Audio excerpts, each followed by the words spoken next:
ശ്രീനാരായണ ഗുരുദേവ തൃപാദങ്ങളിൽ എൻ്റെ സാഷ്ടാംഗ പ്രണാമം. ശ്രീ മങ്ങാട് ബാലേന്ദ്രൻ സാറിൻ്റെ ഗുരുദേവ കഥാസാഗരം ഭാഗം 231 അടിച്ച് അകത്താക്കുകയേ ഉള്ളൂ.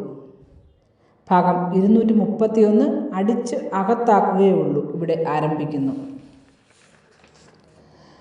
ക്രിസ്തുമത പ്രചരണം ജീവിതഭൃതമാക്കിയിരുന്ന ഏതാനും വെള്ളക്കാരായ പുരോഹിതന്മാർ തിരുവിതാംകൂറിൻ്റെ പല ഭാഗങ്ങളും സഞ്ചരിച്ചു വരികയായിരുന്നു.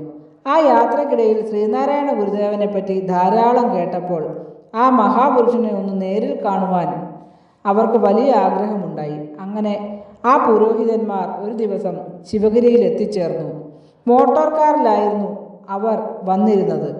ഗുരുദേവൻ അപ്പോൾ ശിവഗിരിയിലെ വലിയ കുന്നിൻ്റെ മേൽത്തട്ടിൽ നിൽക്കുകയായിരുന്നു. 4 സായിപ്പുമാർ കാണാനെത്തിയെന്ന വിവരം അറിഞ്ഞ് ഗുരുദേവൻ മെല്ലെ കുന്നിറങ്ങി പർണശാലയിലെത്തി. അവിടെ വെച്ച് അവർ ഗുരുദേവനെ വന്ദിച്ചു തൊഴുതു. എന്നിട്ട് ഒരു ദ്വിഭാഷിയുടെ സഹായത്തോടെ അവർ ഗുരുദേവനുമായി മതസംബന്ധമായ സംഭാഷണത്തിൽ ഏർപ്പെട്ടു. ഒരു സായിപ്പ്: സ്വാമി വേദപുസ്തകം വായിച്ചിട്ടുണ്ടോ? ഗുരുദേവൻ: നമുക്ക് വായിക്കണമെന്നാഗ്രഹമുണ്ട്. പഠിപ്പിച്ചു തരുവാൻ ആരുമില്ലല്ലോ. സായിപ്പ്: ഞങ്ങൾ പഠിപ്പിച്ചു തന്നുകൊള്ളാം. ഗുരുദേവൻ: നിങ്ങൾ പഠിപ്പിച്ചു തരുമെങ്കിൽ കൊള്ളാം. മറ്റൊരു സായിപ്പ്: ഞങ്ങൾ അപ്പോൾ വന്നുകൊള്ളാം. ഗുരുദേവൻ: എന്നാൽ വളരെ നല്ലത്, നിങ്ങൾ തീർച്ചയായും വരണം. സായിപ്പ്: വരണ്ട എന്ന് പറഞ്ഞ് അടിച്ചു പുറത്താക്കിയാലും ഞങ്ങൾ പോവുകയില്ല. ഗുരുദേവൻ ചിരിച്ചുകൊണ്ട് അപ്പോൾ ഇങ്ങനെ പറഞ്ഞു: നിങ്ങളെ ഞങ്ങൾ ഒരിക്കലും അടിച്ചു പുറത്താക്കുകയില്ല, അടിച്ചകത്താകത്തേ ഉള്ളൂ.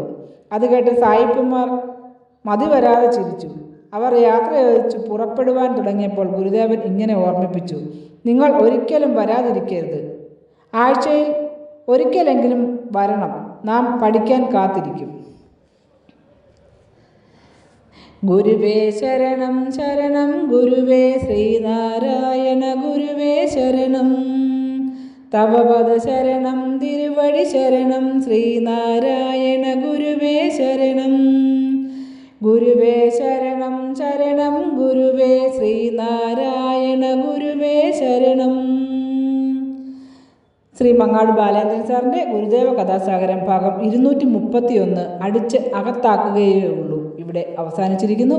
ഇതിൽ വന്നിട്ടുള്ള തെറ്റുകുറ്റങ്ങൾ സദയം ക്ഷമിക്കണമെന്ന് ഗുരുദേവ നാമത്തിൽ അറിയിക്കുന്നു. നന്ദി, നമസ്കാരം. ഗുരുധർമ്മം വിജയിക്കട്ടെ.